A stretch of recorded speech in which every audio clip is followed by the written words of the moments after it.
लु यो यहाँनिर एकदमै नसोचेको दुर्घटना भयो।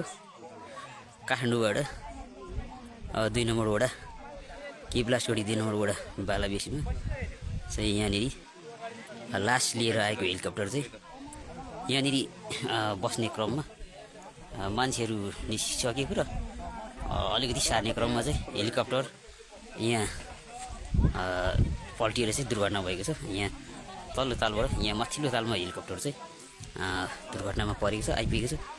यो बडा नसोचेको दुर्घटना भयो। यो बडो यो के कारणले भन्ने कुरो यहाँ खुल्न आएको छैन। यो के समस्या, के प्राविधिक समस्या हो भनेर यसले हामीले यहाँनिर हेरिरहेका छौँ। यो केब्लासोडी खोटाङ जिल्ला केब्लासोडी वडा नम्बर बालाबेसी भन्ने ठाउँमा चाहिँ यसरी हेलिकप्टर दुर्घटना भएको छ।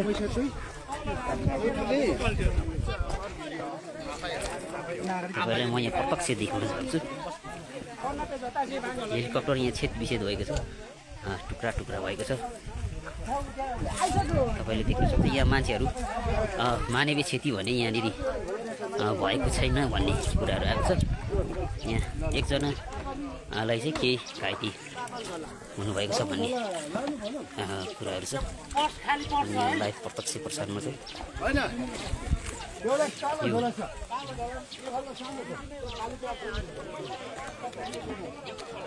यो के कारणले भन्ने कुरा यहाँनिर यसको सम्बन्धित प्राविधिक अनुसन्धानले नै यहाँनिर निकाल्दा